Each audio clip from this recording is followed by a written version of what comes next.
Students, colleagues and friends, every person interested in English subject and language, every viewer of my channel, all of you are most welcome to my channel. That is the village teacher, and I am S.K. Tripathi. That is your village teacher. As I was extremely busy during the last few days, so I could not make you available new videos. I think I need not remind you of the topic that was being taught during the last few days. Exactly, it was based on passive voice, and I have made at least 6 videos on this topic, but I have named only 4. Now the new video is before you. Please watch it attentively and benefit yourself. देखिए, पिछले दिनों में हमने आपको 4 part में passive voice पढ़ाए हुए हैं, और उसके पहले भी हमने 2 वीडियो पैसिव वॉइस बनाए हुए थे. एक वीडियो पैसिव वॉइस के इम्पोर्टेंस पर था कि उसका इंग्लिश लैंग्वेज में क्या इम्पोर्टेंस है, राइटिंग और स्पीकिंग में. और एक वीडियो जो था वो स्टैंडर्ड एक्सरसाइज थी अच्छे वाक्यों की, जो कंपटीशन के लेवल का था. फिर उसके बाद में हमने आपको शुरू से कॉमन चीजें बताते हुए, हर पॉइंट को समझाते हुए पैसिव वॉइस चैप्टर को आगे बढ़ाया है. उसी क्रम में आज का ये वीडियो आप लोगों के लिए है, लेकिन जरूरत इस बात की है कि वो सारे वीडियोस आप बार बार देखें, उनमें देखें कि क्या आपके लिए नया था, उसको रिवीजन करके लाभ उठाएं. और अभी कुछ वीडियो बनने हैं, बराबर आप देखेंगे कि उसमें क्या नया है, क्या आपकी हाई स्कूल स्टैंडर्ड का है, क्या कंपटीशन स्टैंडर्ड का है उसमें. तो सारे वीडियोस देखिए और मेरी समझ में उनको सेंड फॉरवर्ड कीजिए. लाइक डिसलाइक कमेंट वगैरह चालू रखिए और पास दूर के लोगों को शेयर कर दीजिए. देखिए, आज जो पहला इसमें हिंट हमने दिया हुआ है वो हमने लिखा है कि सेंटेंसेस विद कंफ्यूज्ड ऑब्जेक्ट्स. ऐसे वाक्य जिसमें ऑब्जेक्ट भ्रमित हैं, मतलब स्पष्ट नहीं हो पा रहे हैं कि वो सिंगुलर नंबर में है कि प्लूरल नंबर में, कैसी वर्ब प्रयोग करें. तो वो चीज ध्यान रख करके हिंट लिखा हुआ है. तो पैसिव वॉइस बनाने के लिए सब्जेक्ट और ऑब्जेक्ट आप जानते हैं कि बहुत जरूरी होता है, उनके माध्यम से ही सही पैसिव वॉइस बन पाते हैं. दूसरा स्टेप ये भी होता है कि हम हिंदी का सहारा लें, जो हमारी मातृभाषा है. तो एक्टिव वॉइस पैसिव वॉइस में भी हम एक्टिव वॉइस की हिंदी निकालें और उसको हम पैसिव वॉइस हिंदी में ही बनाएं. फिर बाद में उसको ट्रांसलेट अगर कर देंगे तो फिर एक्यूरेसी बहुत हो जाएगी, शुद्धता, उसमें गलतियां मिस्टेक्स होने की संभावना 0 हो जाएगी. इसलिए वो हिंदी निकालना बड़ा ही आवश्यक होता है. बाकी कुछ टिपिकल ग्रामेटिकल चीजें उनको समझा जाता है. तो पहला वाक्य देखिए, लिखा हुआ ही गेव मी स्पेक्टिकल्स. तो स्पेक्टिकल्स माने चश्मा होता है. तो चश्मा तो हम लोग एक समझते हैं, लेकिन उसमें पार्ट जो 2 है ना, 2 शीशे लगे हैं, उसको ग्रामर के अनुसार बहुवचन माना जाता है. तो बहुवचन वाली से प्लूरल वर्ब उसमें आएगी. ये जो सिंटैक्स में भी आपको पढ़ाया जाता है कि जिनमें 2 पार्ट हैं, ट्राउजर्स पैजामा, टॉन्ग्स चिमटा, सीजर्स कैंची, स्पेक्टिकल चश्मा, इनमें 2 पार्ट हैं. तो ये वो प्लूरल जो है उनको नाउन्स बोला जाता है. तो इनमें प्लूरल वर्ब ही चलेगी. तो ही गेव मी स्पेक्टिकल, उसने मुझे चश्मा दिया. तो चश्मा अब मुझे दिया गया उसके द्वारा. स्पेक्टिकल्स वेयर गिवन, तो वास गिवन नहीं लिखा गया कि चश्मा दिया गया. स्पेक्टिकल्स वास गिवन गलत है. Spectacles were given to me, मुझे बाई उसके द्वारा. और ऐसे बन सकता है आई वाज गिवन स्पेक्टिकल्स. अभी हमने पहले के चैप्टर में बताया था कि कुछ वर्ब्स ऐसे जिनमें 2 ऑब्जेक्ट मिल जाते हैं, उनमें गिव टीच वगैरह. तो ऐसे भी इसमें गिव आया हुआ है, तो उसमें मी से ही बनेगा आई वाज गिवन, और स्पेक्टिकल्स जो डायरेक्ट ऑब्जेक्ट उससे बनेगा spectacles were given to me. दोनों सही है. तो हिंदी का सहारा लीजिए, ग्रामेटिकली कुछ अननोन चीजें हैं उनको दिमाग में लाइए और मेरे साथ समझते चलिए. अगला वाक्य, दे प्ले बिलियर्ड्स. बिलियर्ड्स खेलते. बिलियर्ड्स तो एक खेल है, लेकिन वो एक वचन में है. उसमें बहुवचन की क्रिया लगाना गलत है। यस से कंफ्यूज नहीं होना है कि यस लगा तो प्लूरल नंबर है, कतई प्लूरल नंबर है। एक न्यूज जैसा ये भी है। दे प्ले बिलियर्ड्स, बिलियर्ड्स खेलते हैं, तो बिलियर्ड्स उनके द्वारा खेला जाता है। Billiards is played by them, billiards उनके द्वारा खेला जाता है। इसका पैसिव वॉइस बना। अगला है the mason has repaired your quarters. The mason has repaired your quarters. Mason में राजगीर होता है, क्वार्टर्स माने आवास होता है। क्वार्टर शब्द के बहुत से अर्थ है। क्वार्टर माने चौथाई होता है, क्वार्टर माने दिशा भी होता है, और क्वार्टर में यह जोड़ा गया तो आवास होता है। The mason has repaired your quarters, राजगीर ने तुम्हारे आवास को मरम्मत कर दिया, ठीक कर दिया। जो रहने की जगह थी क्वार्टर्स आवास, तो यहाँ पे जो ऑब्जेक्ट है योर क्वार्टर्स है, तो your quarters have been repaired, वो क्वार्टर्स को बहुवचन में लिखा जाता है। ये भी जानना है कि ऑब्जेक्ट जो है सिंगुलर नंबर है कि प्लूरल नंबर, तो हमने विभिन्न शब्दों का प्रयोग किया है, उनसे आप अपना फायदा उठाएं यहाँ समझ करके। Your quarters have been repaired, तुम्हारे क्वार्टर्स की मरम्मत कर दी गई है बाय द मैसन, राजगीर के द्वारा। तो यहाँ क्वार्टर्स तो बहुवचन में चला, जबकि बिलियर्ड्स वगैरह न्यूज वगैरह वो एक वचन में होता है। अगला आगे जैसे लिखा हुआ आई रिसीव्ड समन्स यस्टरडे, मुझे कल सम्मन प्राप्त हुआ। तो समन माने बुलाना होता है, और सम्मन में जब यश जोड़ा गया है, सम्मन्स बुलावा, बुलावा पत्र जो कोर्ट वगैरह से आते हैं उनको सम्मन्स बोलते हैं। सम्मन न लिख करके सम्मन्स लिखा जाता है, लेकिन वो एक वचन में काउंट किया जाता है। वर्ब भी एक वचन में आएगी कि सम्मन प्राप्त किया गया मेरे द्वारा कल, जो भी यस्टरडे वगैरह जोड़ लेंगे। Summons was received yesterday by me, या बाय मी यस्टरडे चल जाएगा, मैंने यस्टरडे लिखना थोड़ा छूट गया है, कहीं भी जोड़ लो कि summons was received yesterday by me, या summons was received by me yesterday. तो जानना है कि सम्मन्स एक वचन है कि वो बहुवचन है, ये खास बात है वहां पे। अगला जो सेंटेंस एक्टिव वॉइस में हुए, Ravishankar performance thrilled the audience. Ravishankar के परफॉर्मेंस कार्य या प्रदर्शन ने थ्रिल्ड रोमांचित कर दिया था ऑडियंस श्रोतागण को। मैंने एक दिन ये वाक्य और भी समझाया था, तो उसमें टफ सेंटेंसेस में चल रहा था। तो यहाँ पुनः आप इसको समझिए। मैंने बताया था कि ऑडियंस श्रोतागण वो एक वचन भी है, बहुवचन भी है डिक्शनरी के अनुसार, लेकिन ज्यादातर यूनाइटेड स्टेट्स यूएसए की इंग्लिश में उसको यूनिटी एक ही मानी जाती है, इसलिए उसमें वर्ब एक वचन प्रयोग करना अच्छा है।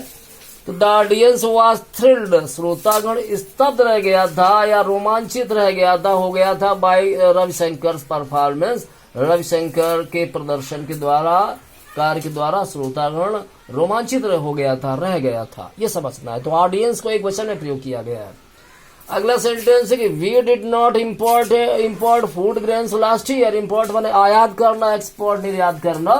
तो we did not import food grains last year, पिछले साल हमने खाद्यान्न नहीं आयात किया। तो फूड ग्रेन्स है बहुवचन में, खाद्यान्न जैसे तो गेहूं है, चावल है, ऐसे जो खाद्यान्न है वो बहुवचन में है, तो इसको बहुवचन में ही प्रयोग करेंगे हम जब इधर पैसिव वॉइस बनाएंगे कि खाद्यान्न नहीं आयात किए गए थे हमारे द्वारा पिछले साल। हमारे द्वारा लिखने की जरूरत नहीं है। ये चीज है कि ये फ्रेज जो फ्रेज बनती है by me, by them, by Ram, ये फ्रेज इसको लिखना कब जरूरी है कब नहीं जरूरी अगले चैप्टर में आपको बताएगा, अगले वीडियो में। तो खाद्यान्न आयात नहीं किए गए थे, food grains are not imported last year by, असली लिखना हुआ कोई आवश्यक नहीं, पिछले साल खाद्यान्न नहीं आयात किए गए, इतना काफी है। अगला सेंटेंस देखो, he bought new scissors yesterday.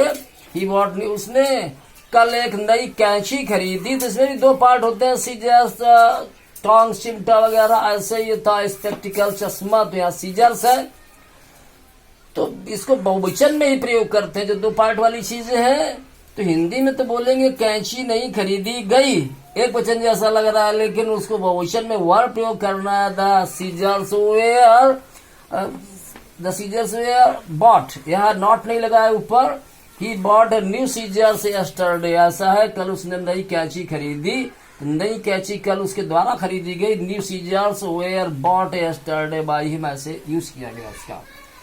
अगला वाक्य देखिए, they have brought news for you. They have brought news for you, वो आपके लिए समाचार लाया, थोड़ा आर रह गया था लिखने में। दे have brought news for you. वो आपके लिए समाचार लाया। तो न्यूज तो एक वचन में ही प्रयोग करते हैं, ये कोई टफ चीज नहीं है। तो आपके लिए समाचार लाया गया है, बाई दम लिखना जरूरी नहीं है। News has been brought for you, आपके लिए नया समाचार लाया गया है। अगला जो हमने हिंट दिया है तो उसमें लिखा गया है सेंटेंसेस विद फ्रेजल वर्ब्स। तो फ्रेजल वर्ब क्या है? जब मेन वर्ब के साथ में प्रीपोजिशन या एडवर्ब जुड़ जाता है तो फ्रेजल वर्ब हो जाता है, उनके अर्थ बिल्कुल बदल जाते हैं। जैसे पुट में रखना होता है तो पुट ऑन पहनना हो गया, पुट ऑफ उतारना हो गया, पुट आउट बुझाना हो गया, ऐसे अर्थ बदल जाते हैं। तो फ्रेजल वर्ब से जब है ऑब्जेक्ट वो उसमें सेंटेंस में, तो उनमें वो जो एडवर्ब या प्रीपोजिशन का प्रयोग हटेंगे नहीं, वो साथ में जोड़ करके वैसे ही लिख दिए जाएंगे। तो देखिएगा पहला sentence, mothers looked after their children, माताएं अपने बच्चों की देखभाल करती है। लुक मतलब देखना होता है, लुक आफ्टर में देखभाल करना होता है। मदर्स लुक यहाँ लुक आफ्टर कायदे में होना चाहिए, लुक्ड पास्ट में बढ़िया सेंस नहीं रहता है कि देखभाल करती थी अर्थ हो जाएगा। मदर्स लुक्ड आफ्टर में पास्ट में लिखना अच्छा नहीं, तो इसको मैं लुक आफ्टर यहाँ किए देता हूँ कि mothers look after their children, माताएं अपने बच्चों की देखभाल करती हैं। तो हमने बोला था हिंदी कितनी जरूरी होती है, तो बच्चों की देखभाल अपनी माओं के द्वारा, माताओं के द्वारा की जाती है। तो वहां दियर चिल्ड्रन था, लेकिन यहाँ दियर चिल्ड्रन मैंने नहीं लिखा, केवल चिल्ड्रन से बना दिया है। और यहाँ दियर मदर्स नहीं था, लेकिन वहां दियर मदर्स हो गया। ये चीज आपको कैसे पता चलेगी? हिंदी का प्रयोग करना सीख लो क्वेश्चन आंसर में, तो खुद ब खुद जो है उसमें उस शब्द जुड़ जाएंगे कि कितना जोड़ना, कितना हटाना है, कहाँ कौन लिखना है, सब अपने आप होने लगेगा। तो माताएं अपने बच्चों की देखभाल करती हैं, mothers look after their children, तो उसको पैसिवाइज बनाया कि बच्चों की देखभाल अपनी माताओं के द्वारा की जाती है। तो अपनी माताओं आ गया तो दियर मदर लिख दिया, या अपने दियर चिल्ड्रन लिखना अनावश्यक रह गया, इसलिए वहां दियर नहीं लगाया। आप खुद करके ऐसा देखिए। लेकिन वहाँ जो नियम चल रहा है कि जो फ्रेजल वर्ब में जो प्रीपोजिशन या वो एडवर्ब जुड़ा है वो फिर बना रहता है पैसिवाइज बनाते समय। तो यहाँ आफ्टर लगा दो तो आफ्टर यहाँ भी आ जाएगा कि children are looked after by their mothers, ये यहाँ समझना है। अगला सेंटेंस देखिए, do not look down upon the poor. Look माने देखना होता है, लेकिन लुक में जब डाउन अपॉन जोड़ देते हैं तो घृणा करना हो जाता है। तो do not look down upon the poor, गरीबों पर घृणा ना कीजिए, गरीबों से घृणा मत करिए। तो ये इंपरेटिव सेंटेंस लेट से बनते हैं, शुड से बहुत अच्छे बन जाते हैं। तो गरीबों से घृणा नहीं की जानी चाहिए, इतना काफी है हिंदी में। The poor should not be looked down upon, जो डाउन अपॉन यहाँ जुड़ा हुआ था वो डाउन अपॉन पैसिव वॉइस में भी रह गया है। अगला आपको समझना है, the thieves broke into the house, चोरों ने घर में नकब लगाई। ब्रीक माने तोड़ना होता है, तो ब्रीक में जब इनटू प्रीपोजिशन मिक्स्ड प्रीपोजिशन जुड़ा हुआ है तो उसका अर्थ हो गया नकब लगाना, सेन लगाना। ये ऐसे ब्रीक में आउट जोड़ देते हैं एडवर्ब, तो ब्रीक आउट माने फैल जाना, शुरू होना होता है। तो यहाँ भी ये फ्रेजल वर्ब है, break into. The thieves broke into the house, चोरों ने घर में नकब लगाई। तो घर में नकब लगाई गई चोरों के द्वारा। The house was broken into. The house was broken into by the police. Third form broken है, उसमें होगा पैसिव वॉइस में, लेकिन इनटू बना रहेगा। ये समझना है। थी कुछ हमने सेंटेंसेस आपको समझाने के लिए बताया कि ऐसा पैसिव वॉइस जब बनता है तो उनमें ये जो प्रीपोजिशन एडवर्ब हटाए नहीं जाते हैं। फिर अगली जो हमने हिंट दिया है वो है कि when the object is a noun class, जब किसी सेंटेंस के वर्ब का ऑब्जेक्ट एक नाउन क्लास है, ऑब्जेक्ट ऑफ ए वर्ब जो है वो नाउन क्लास है, तब क्या करते हैं? तो ऐसे वाक्यों में दे से या पीपुल से ऐसे सब्जेक्ट प्रयोग कर लेते हैं। उनका अर्थ वही होता है कि लोग ऐसा कहते हैं, दे का अर्थ भी लोग हो जाता है। आपको हम बताएंगे बहुत जगह फॉरगेटिंग वगैरह में they say that a man that is perfect memory machine, तो उनका अर्थ लोग ही है। ऐसे आगे सेंटेंस हमने कुछ लिखे हुए हैं, इसी में आपको समझाएंगे। फिलहाल पहला वाक्य आप देखिए, तो करते क्या है ऐसे वाक्यों में, कैसे पैसिव वॉइस बनाते हैं? जब कॉम्प्लेक्स में वाक्य हो, उनका ऑब्जेक्ट वो नाउन क्लास हो। तो यहाँ पे लिखा हुआ है कि people consider that he is honest, लोग समझते हैं कि वो ईमानदार है। कंसीडर माने समझना, विचार करना, सोचना। People consider that he is honest, लोग समझते हैं कि वो ईमानदार है, तो ऐसा समझा जाता है कि वो ईमानदार है। It is considered that is honest, तो पैसिव वॉइस क्या हुआ, ये हो गया इट इज कंसिडर्ड, बाकी दैट से वो जोड़ दिया गया आगे। जहां द्वारा का अर्थ आ जाए बस वही पैसिव वॉइस हो जाता है। लोग समझते हैं कि वो ईमानदार है तो ऐसा समझा जाता है, बस यही पैसिव वॉइस, बाकी दैट से जुड़ा है जोड़ दिया गया। It is considered that is honest. एक तरीका इसका बनाने का और है कि वो ईमानदार होने के लिए समझा जाता है, माना जाता है। He is considered to be honest, ये अब वो कॉम्प्लेक्स नहीं रहा, वो सिंपल में आ गया है। ही इज कंसिडर्ड टू, तो ये आपका ट्रांसफॉर्मेशन भी हो रहा है यहाँ पे। ये कॉम्प्लेक्स में it is considered that is honest, और ये सिंपल में he is considered to be honest. लेकिन दोनों ही पैसिव वॉइस इसके कि people consider that he is honest. Hindi निकालिए, बहुत मदद देगा आपको आंसर निकालने में। कुछ भी हो, चाहे ट्रांसफॉर्मेशन हो, चाहे सिंथेसिस हो, चाहे पैसिव वॉइस इंडायरेक्ट, कुछ भी हो, हिंदी का सहारा लेके जब भी आप देखेंगे तो उसमें बड़ी आपको मदद मिलेगी। अगला वाक्य देखिए, सी लाइक्स, उसको अच्छा लगता है, उसको पसंद है, that I should help her कि मैं उसकी मदद करूं, मुझे उसकी मदद करनी चाहिए। उसे अच्छा लगता है, उसे पसंद है कि मुझे उसकी मदद करनी चाहिए, तो उसको मेरे द्वारा मदद करवाना अच्छा लगता है। सी लाइक्स, वो पसंद करती है। टू बी हेल्प, मदद किया जाना बाई मेरे द्वारा। सी लाइक्स, वो पसंद करती है। That I should help her, ये नाउन क्लॉज है, दैट के बाद में चल रहा है। लाइक यहाँ पे वर्ब है, लाइक का पूरा ऑब्जेक्ट ये है, एक कॉम्प्लेक्स सेंटेंस नाउन क्लॉज, ये पूरा ऑब्जेक्ट ऑफ ए वर्ब है। इसको ऐसे बनाया कि she likes to be helped by me, वो मेरे द्वारा मदद किया जाना पसंद करती है। वो उसे पसंद है कि मुझे उसकी मदद करनी चाहिए, मैं उसकी मदद करूं, तो वह मेरे द्वारा मदद किया जाना पसंद करती है। She likes to be helped by me. और देखिएगा, जैसे सेंटेंस हमने लिखा हुआ है अगला कि they hope that he will pass, वे आशा करते हैं कि वो पास हो जाएगा। दे मतलब वे या लोग आशा करते हैं कि वो पास हो जाएगा, तो ऐसी आशा की जाती है कि वो पास हो जाएगा। It is hope that he will pass. They का पीपुल होता है, ऐसा अगला वाक्य हमने लिखा, आपको समझाएंगे अभी। They hope that he will pass, वे लोग आशा करते हैं कि वो पास हो जाएगा, तो ऐसी आशा की जाती है कि वो पास हो जाएगा, अर्थात उसके पास होने की आशा की जाती है। ही इज होप्ड टू पास, ये भी सही है, ये भी सही है। It is hoped that he will पास और ही इज होप्ड टू पास, ऐसा इधर भी हम समझा चुके हैं पहले। अगला वाक्य देखिए जो मैंने बनाया, हमने लिखा है क्या कि देश से लोग कहते हैं that the police will sell Mahesh, की पुलिस महेश को बेच देगी इन द कैटल मार्केट, कसाई बाजार में। ये सेंटेंस मैंने इंटरमीडिएट की जो एक स्टोरी है, शॉर्ट स्टोरी में ड्रॉट सूखा, गफूर और अमीना और महेश बैल की कहानी, तो वो बैल का नाम महेश था, तो वहां से मैंने सेंटेंस पुटअप कर दिया है इसको पैसिव वॉइस बनाने में कि देश से लोग कहते हैं, अमीना बता रही अपने पिता को, गफूर को, देश से लोग कहते हैं that the police will sell, police बेच देगी महेश उस बैल को इन द कैटल मार्केट, कसाई बाजार में। तो देश से का मतलब है लोग कहते, वे कहते हैं, अच्छा नहीं लगता। इस चीज को एक्सप्लेन किया जाएगा ट्रांसलेशन ग्रामर में कि दे वगैरह जो प्रयोग करते हैं कॉमन यूज है उसका। तो ऐसा कहा जाता है कि पुलिस महेश को कसाई बाजार में बेच जाएगी। इट इज सेड, ऐसा कहा, देश से लोग कहते हैं, इट इज सेड ऐसा कहा जाता है that the police will sell Mahesh, police Mahesh को बेच देगी इन द कैटल मार्केट, कसाई बाजार में। फिर इसका दोनों का हमने पैसिव वॉइस बना लिया है कि इट इज सेड ऐसा कहा जाता है that Mahesh will be sold, Mahesh बेच दिया जाएगा इन द कैटल मार्केट, कसाई बाजार में, बाय द पुलिस, पुलिस के द्वारा। तो यहाँ सब्जेक्ट ऑब्जेक्ट दोनों मिल रहे थे क्या कि पुलिस विल सेल महेश, तो पुलिस वहां सब्जेक्ट था और महेश जो बैल ऑब्जेक्ट था, वहां भी पैसिव वॉइस बन गया है और देश से का इट इज सेड भी बन गया है, और दोनों से बना दिया है, वो भी ठीक है।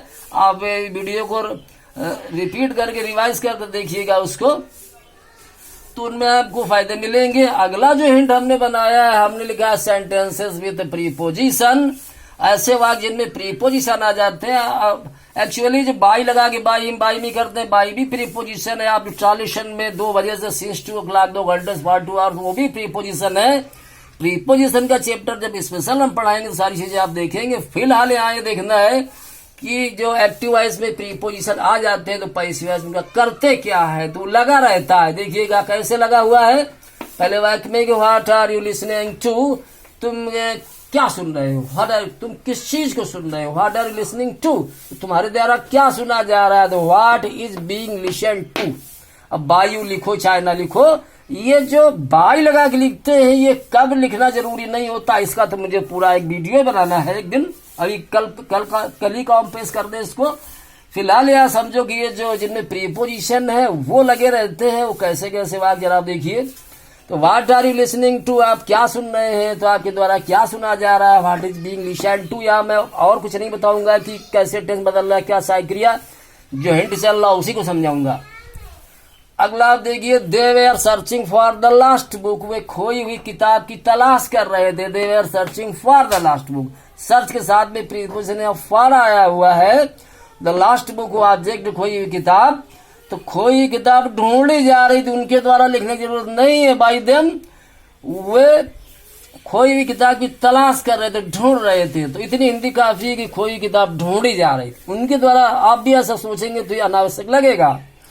The lost book was being searched for नहीं लगाएंगे, गलत हो जाएगा ग्रामेटिकली, खोई हुई किताब ढूंढी जा रही थी, अगर आपने ऐसा कर दिया the lost book was being searched तो गलत है, आपको बाल लगाना पड़ेगा वहां पे, ये यहाँ पैसे वाइज समझाना है। अगला देखिए वाक्य बहुत अच्छा, the government can not dispense with computers, यहाँ अर्थ समझना, डिस्पेंस माने अलग करना, डिस्पेंस विद अलग करना के बगैर रहना, the government can not dispense with computer, सरकार कंप्यूटरों के बगैर रह नहीं सकती, जो काम काज करवाने हो कंप्यूटरों से ही हो पाएंगे, सरकार कंप्यूटरों के बगैर रह नहीं सकती, तो कंप्यूटरों के बगैर रहा नहीं जा सकता सरकार के द्वारा। The computers can not be dispensed with, active voice में भी विद आया था, पैसिव वाइज में भी विद है, the government can not dispense with the computers, the computers can not be dispensed with by the government, कंप्यूटरों के बगैर रहा नहीं जा सकता, उनके बगैर काम हो ही नहीं सकता, ये अर्थ है। अगला वाक्य देखो, वो इसमें हिंदी ही आवश्यक, आप देखिए मतलब कैसा परिवर्तन हो जाता है। None has ever heard of such an accident, none माने किसी ने नहीं है, तो प्रेजेंट परफेक्ट इसाई क्रिया, एवर माने कभी, हियर्ड माने सुना, आप वहां प्रीपोजिशन लगता है, हियर किस चीज के बारे में सुना है, अबाउट नहीं आप आ जाता है। None has ever heard of such an accident, ऐसी दुर्घटना के बारे में, ऐसी दुर्घटना के बारे में कभी किसी ने सुना ही नहीं है, तो ऐसी दुर्घटना कभी सुनी ही नहीं गई है, ये उसका ट्रांसलेशन, इसका बाद ट्रांसलेशन कर दो पैसे वाइज हो जाएगा। तो सच एन एक्सीडेंट, ऐसी दुर्घटना, has never been heard of, तो आप जो पहले लगा था वहां प्रीपोजिशन वो पैसे वाइज में भी आ रहा है, वहां ईवर था, आपने नेवर कर दिया है। कैसे किया है, कुछ कठिन नहीं है, उसकी हिंदी निकालो, एक्टिव वाइज की, पैसिव वाइज की हिंदी निकालो, ट्रांसलेशन कर दो, ये ट्रांसलेशन मेथड में मैं बोल रहा हूं, और जो हिंट दिया उसको समझा रहा हूं। नन हैज एवर हियर्ड, किसी ने कभी सुना ही नहीं है, ऑफ के बारे में, सच एन एक्सीडेंट, ऐसी दुर्घटना, ऐसी दुर्घटना के बारे में कभी किसी ने सुना ही नहीं है, तो पैसिव वाइज हिंदी वर्ब नहीं है, ऐसी दुर्घटना के बारे में कभी सुना ही नहीं गया है, सच